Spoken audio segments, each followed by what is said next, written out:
I have an MBA from a good university in India, but here in America I stock shelves and run a cash register. My parents think I'm a successful business executive, not a convenience store clerk. I video call my parents from my car so they don't see my small shared apartment.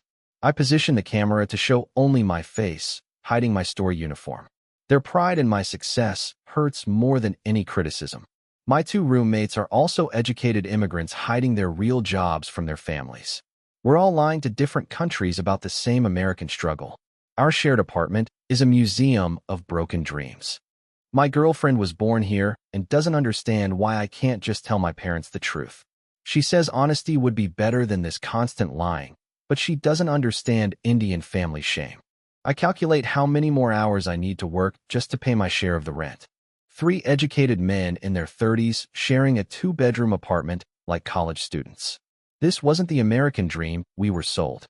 My parents sent photos of my MBA graduation to all their friends. They're so proud of their American success story, son. I look at those photos and want to cry for the man I was supposed to become. I serve Indian customers at the convenience store who recognize my accent. They ask what I did back home, and I lie that I was just a shopkeeper there too. The shame of denying my education burns deep. My girlfriend found me crying in the storage room at work. I was calculating how many more months I could maintain the facade before my parents wanted to visit. The numbers weren't adding up to dignity. We had our first honest conversation about my cultural shame that night. No more pretending I was okay, no more hiding the depth of my struggle. The truth was terrifying, but brought us closer. My roommates overheard us talking and admitted they were in the same situation. All 3 of us educated immigrants lying to our families across different continents. Our shared shame became our bond. Regular customer Mr. Patel noticed I was always reading business books during slow shifts. He asked why an educated man was working a convenience store counter. I couldn't maintain the lie with him. Mr. Patel told me his story. He started as a convenience store worker too.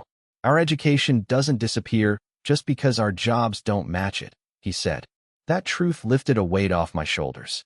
He explained that I needed to stop thinking like an employee and start thinking like a business owner. My MBA was valuable, just not in the traditional corporate way I expected. I started doing small business consulting for other immigrants during my off hours. My first client was a Pakistani restaurant owner who needed help with business planning. He paid me more than a week of store work. Word spread through the South Asian immigrant community. Soon I had a waiting list of small business owners needing consulting help. My convenience store counter became my networking office. My girlfriend started helping with client management and scheduling. Her nursing organizational skills turned out to be perfect for business administration. We became real partners, building our future.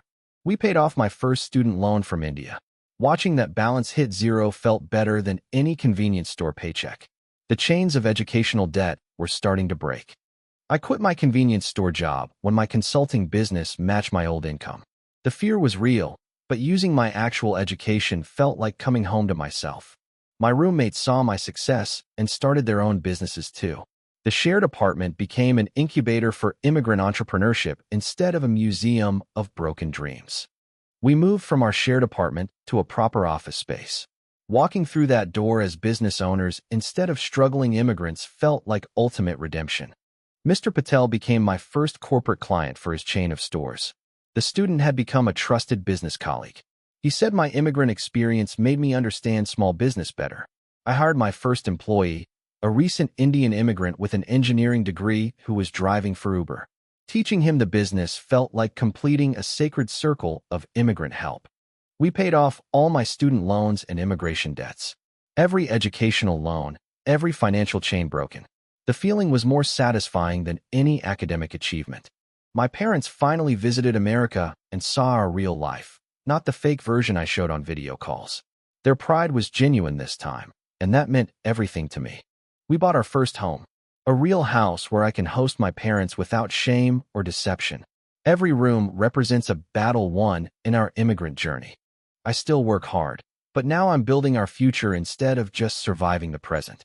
The difference between building and surviving changes everything about the work.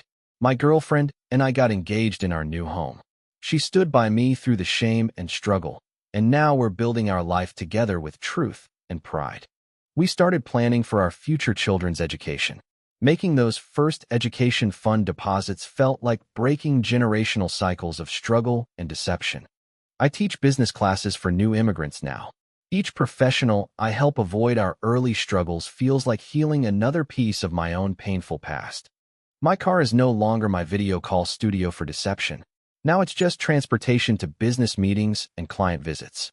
The vehicle that held my secrets now carries my success. We visited India for the first time in 6 years.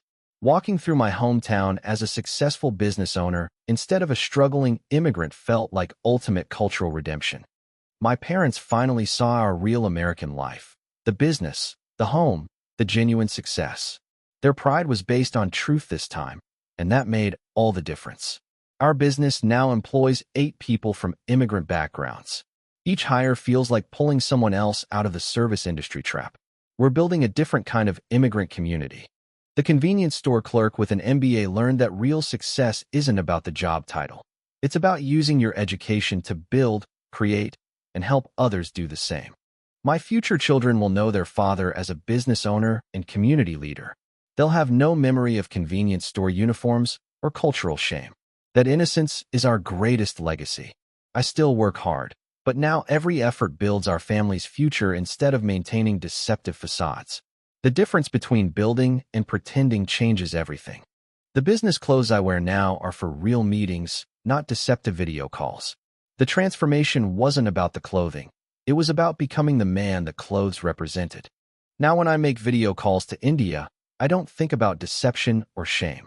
I show our real life, our real success, our real happiness. The facade became reality through hard work and truth.